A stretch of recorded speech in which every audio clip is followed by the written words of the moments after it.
Capítulo 13. Alice pegou o metrô de casa para Hampstead. Um anúncio avisava sobre o acidente com uma pessoa na estação Good Street. Então ela tomou a linha Piccadilly até King Cross. Um casal viajava no vagão com ela, abraçados, na extremidade do carro entre as malas de outras pessoas. A garota estava encostada no rapaz, rindo um pouco enquanto sussurrava em seu ouvido.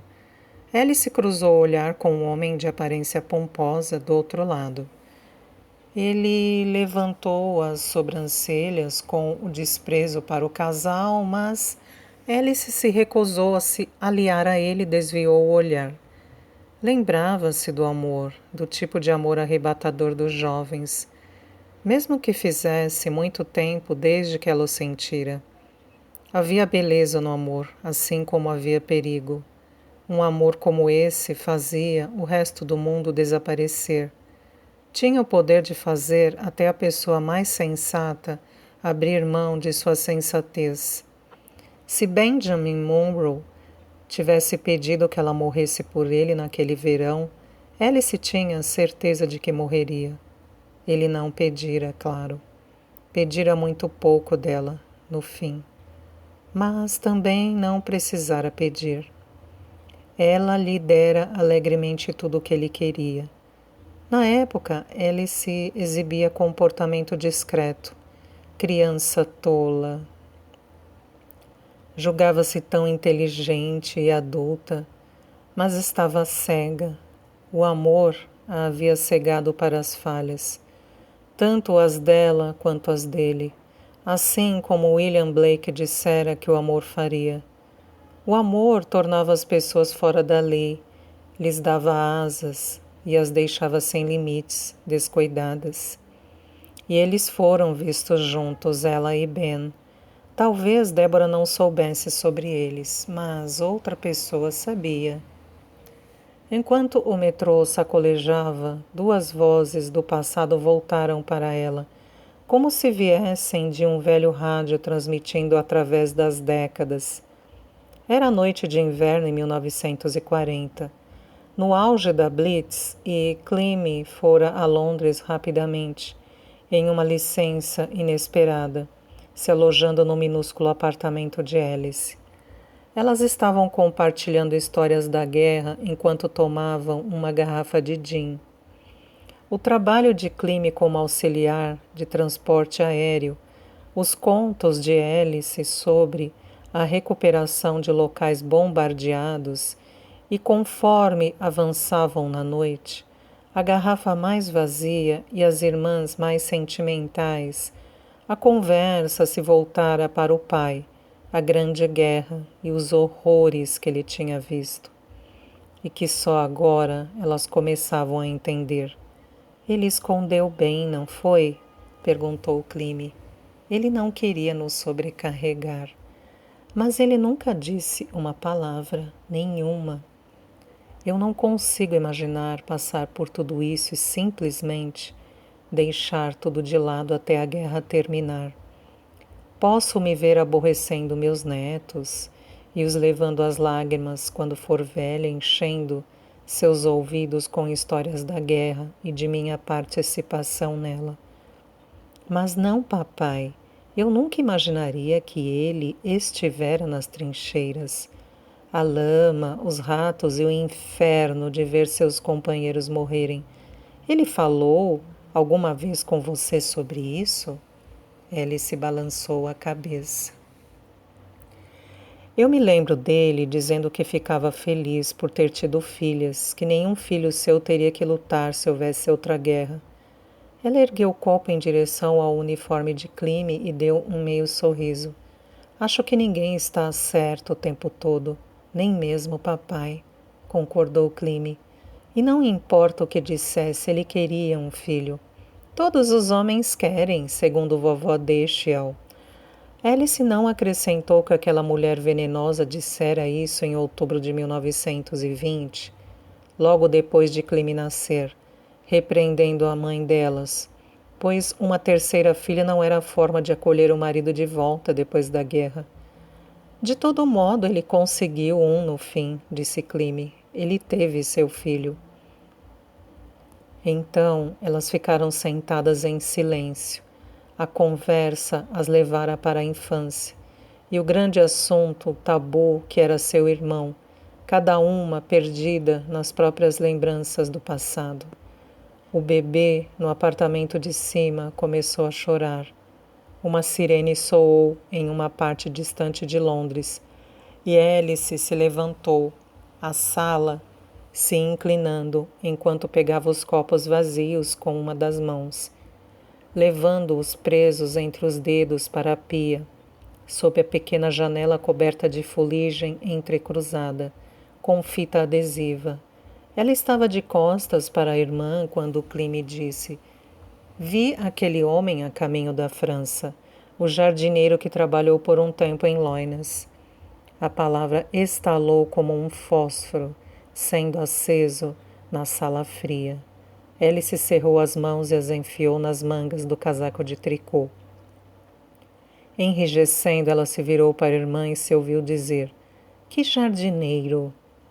Cleme estava olhando para o tampo de madeira da mesa, a unha curta deslizando sobre os desenhos da madeira. Ela não respondeu, pois, claro, não havia necessidade. Ambas sabiam de quem ela estava falando. Ellie, disse, o apelido de infância fazendo Alice tremer. Há algo que eu preciso, que tenho desejado, algo que eu vi quando éramos crianças. O coração de Alice batia furiosamente. Ela se preparou, uma parte dela querendo encerrar a conversa. A outra parte, a parte bêbada, cansada de fugir do passado, cavalheiresca naquele tempo de morte e perigos sempre presentes, quase a convidando. Era assustador como o álcool tirava as restrições da confissão. Foi naquele verão, no último verão. Nós tínhamos ido à exibição aérea alguns meses antes. E eu estava obcecada por aviões. Eu costumava correr pela casa, lembra, fingindo que estava voando.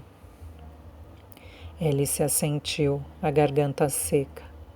Eu tinha ido para a base, aquela, depois da fazenda de Jack e Martin. Costumava ir lá às vezes, só para ver os aviões decolarem e aterrissarem, imaginando como seria voar um dia. Estava voltando para a casa tarde. Então, cortei caminho pelo bosque ao longo do rio. Saí na velha casa de barcos. A visão de Alice ficou turva e ela piscou para um quadro na parede, algo deixado pelo inquilino anterior do apartamento. Um navio em um mar tempestuoso. Aquele navio estava se movendo agora. Alice assistiu, ligeiramente surpresa, enquanto ele balançava de um lado para outro. Eu não teria parado, estava com fome e com pressa de chegar em casa. Mas ouvi uma voz lá dentro, a voz de um homem. Alice fechou os olhos. Durante anos tivera medo daquele momento, imaginara cenários diferentes, ensaiar explicações e desculpas em sua mente. Agora o momento tinha chegado e ela não conseguia pensar em nada para dizer. Eu sabia que não era o papai ou o Sr. Llewellyn e fiquei curiosa. Fui até a janela, não pude evitar. Subi no barco virado e vi Alice. Eu não queria, mas eu vi. Aquele homem, o jardineiro... Cuidado! Interrompeu Alice, pulando para pegar a garrafa de gin na mesa e a derrubando. O vidro se estilhaçou e Cleme pulou da cadeira. Ela espanou suas roupas, assustada pelo súbito barulho e a bebida gelada. Sinto muito, disse Alice, seu cotovelo... A garrafa estava prestes a cair, tentei pegá-la. Ela correu para a pia e trouxe de volta um pano pingando água por todo lado. Alice, pare! Meu Deus, você está molhada, vou buscar outra blusa. Cleme protestou, mas Alice insistiu e, depois que ela trocou de roupa e tudo foi limpo, o humor para a revelação passou. Na manhã seguinte, Cleme foi embora. O espaço no chão onde ela deixara suas coisas estava vazio, e todos os traços dela haviam sumido. Alice sentiu um alívio tão grande. que chegou a ficar tonta. Nem mesmo o bilhete em cima da mesa poderia destruir seu bom humor. Tive que ir. Vou cedo programado. Vejo você na volta. Precisamos conversar. É importante. C. Ponto. Ela amassou aquele pedaço de papel e agradeceu a Deus pelo adiamento. Acontece que Deus pode ser cruel. 2 dias depois, Gleam foi derrubada sobre o mar. A 4 milhas da costa inglesa, seu avião caiu, mas seu corpo nunca foi encontrado. O piloto provavelmente ejetou, dizia o relatório, imediatamente antes de o avião ser abatido. Só mais uma perda em um mundo que decidira que a vida era barata.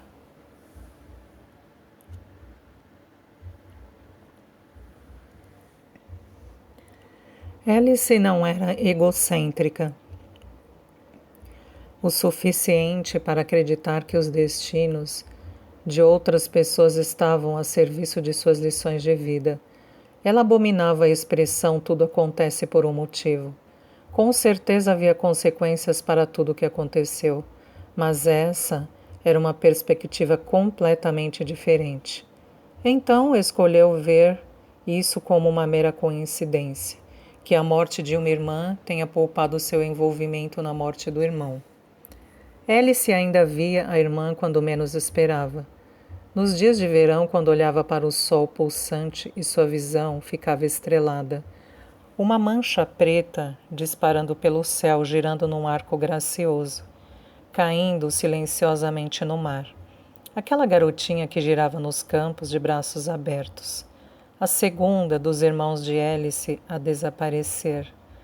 Ah, se eu tivesse asas como uma pomba, então voaria para longe e repousaria. O trem chegou a King's Cross e os amantes saltaram, seguindo em direção à saída. Alice lutou contra um desejo de ir atrás deles, apenas para ficar por um breve tempo às margens de sua paixão insaciável. Ela não foi, claro. Trocou de linha e seguiu para Hampstead, onde finalmente pegou o elevador para a superfície. Não tinha tempo para nostalgia. Precisava voltar, falar com Peter e fazer alguns ajustes. Era uma bela tarde. O calor do dia havia desaparecido. O sol tinha perdido seu brilho e Alice tomou o caminho familiar para casa. Peter pegou um marca-texto amarelo e o deslizou cuidadosamente sobre as linhas. Era o fim de um longo dia, e ele se permitiu um momento de celebração silenciosa. A editora de Alice queria que o site estivesse do ar em um mês, e ele fora encarregado de fornecer o conteúdo. Um trabalho que ficou bem mais difícil do que seria pela ardente recusa da pessoa, que era o tema do site, em se envolver na preparação. Não era nada tão simples ou clichê como a recusa de uma octogenária em aceitar a inovação. Na verdade, Alice tinha orgulho de se manter em dia com a tecnologia. A internet fez uma enorme diferença nas práticas de policiamento durante a vida de Diggory, e Alice era rigorosa sobre manter o realismo em seus livros. Ela se indignava com a insidiosa violação da esfera privada pela pública. O marketing não era problema, dizia, mas, quando o autor se tornava mais importante do que os livros, o mundo com certeza estava ao contrário. Só com a proximidade do aniversário de 50 anos e um apelo pessoal da diretora da editora, ela foi convencida a ceder, e com uma condição. Eu não quero saber disso, Peter. Apenas faça acontecer, está bem?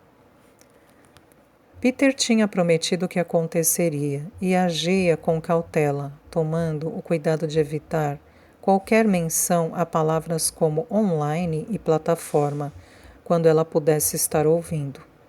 A biografia da autora tinha sido bastante fácil. Eles já tinham um documento padrão que ele mantinha atualizado para comunicados de imprensa. E Peter estava bastante orgulhoso da página especial que havia montado a partir da perspectiva do próprio Digory Brent. Porém, agora trabalhava no Perguntas Frequentes. E as coisas estavam indo bem devagar. O problema era que o trabalho necessariamente se baseava nas respostas de Alice. Sem sua cooperação, ele estava limitado a pesquisar nos arquivos artigos dos quais pudesse tirar as respostas. Tinha se concentrado no tema da escrita e do processo, em parte porque sabia que isso agradaria a Alice, e em parte porque facilitava a vida. Alice não concedia muitas entrevistas atualmente, e as que ela dava eram conduzidas sob a estrita condição de que falassem apenas sobre seu trabalho.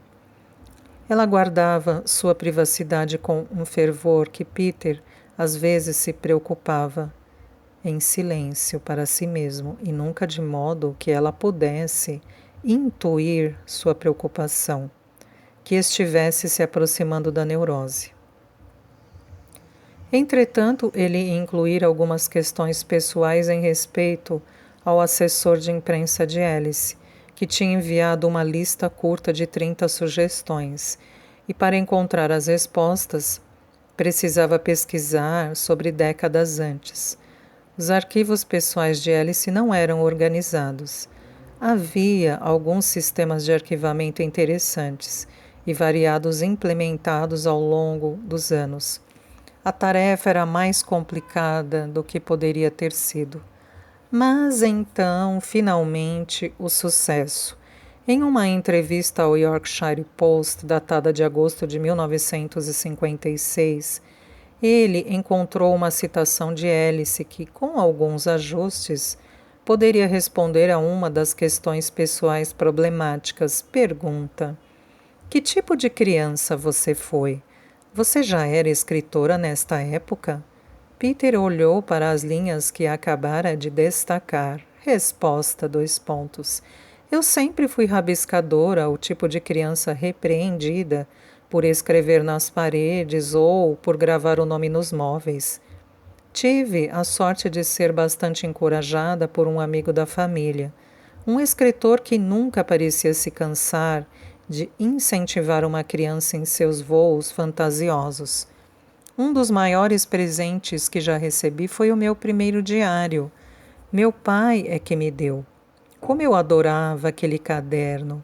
Eu o carregava para todos os lugares e desenvolvi uma predileção por cadernos que nunca perdi. Meu pai me dava um novo a cada ano. Escrevi um romance de mistério inteiro, o meu primeiro, no caderno que ganhei no meu 15º aniversário. Servia perfeitamente. Cantarolando para si mesmo, Peter rolou para baixo o documento na tela do computador, procurando o espaço em branco que esperava uma resposta. A luz da tarde morna se derramava sobre o teclado. Um ônibus suspirou para parar na rua lá fora. Uma mulher com a voz animada chamou alguém. Depressa! E lá embaixo, na High Street, um artista de rua tocava Led Zeppelin em uma guitarra. Peter já estava mentalmente arrumando suas coisas, imaginando a longa viagem de ônibus para casa com Pip e Abel Magwitch por companhia, quando outra pergunta no documento chamou sua atenção, ou, mais propriamente, a resposta que ele tinha escrito embaixo dela. Pergunta: num piscar de olhos, foi seu primeiro romance protagonizado por Digory Brent a ser publicado, mas foi o primeiro manuscrito que você concluiu? Resposta: foi. Sou uma daqueles raros e sortudos autores que nunca tiveram que lidar com uma carta de rejeição. Peter parou de cantarolar, olhou de novo para as linhas realçadas. As duas respostas não se contradiziam exatamente. Havia uma diferença entre concluir um manuscrito e escrever um romance em um diário de adolescente. Ainda assim, alguma coisa se insinuou na memória de Peter. Ele vasculhou a pilha de fotocópias sobre a mesa. procurando as páginas das quais havia tirado a segunda resposta. Encontrou-a em uma revista de 1996 para o Paris Review e a leu. Entrevistador, : Num piscar de olhos foi o primeiro manuscrito que você concluiu, mas certamente não o primeiro que começou. Edevain. Na verdade, foi. Entrevistador. Você nunca escreveu ficção antes de começar, num piscar de olhos? Edevain. Nunca. Não tinha me passado pela cabeça escrever uma história, muito menos uma de mistério até depois da guerra. O personagem Digory Brent veio a mim em um sonho certa noite. E na manhã seguinte comecei a escrever. Ele é um arquétipo, é claro, embora qualquer escritor de séries que lhe diga que seu personagem não compartilha suas preocupações e interesses esteja mentindo. Peter ouviu o relógio na lareira tic-taquear. Levantou-se, esticou-se, terminou o copo de água e foi até a janela. Não importava quanto ele tentasse distorcê-las. As duas entrevistas estavam em contradição direta. Voltou a se acomodar à mesa. Seu cursor estava piscando perto da palavra, abre aspas, mentindo, fecha aspas. Alice não era mentirosa, na verdade. Ela era escrupulosamente honesta a ponto de ofender em muitos casos.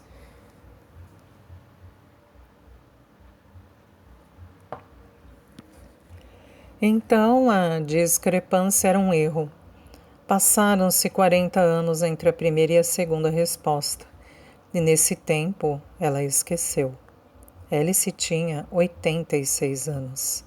Havia partes de sua infância das quais Peter não conseguia se lembrar com certeza, e ele tinha apenas 30. Ainda assim, ele não colocaria na internet nada que fizesse Alice correr o risco de ser confrontada. Deixara de ser fácil se livrar de inverdades ou contradições.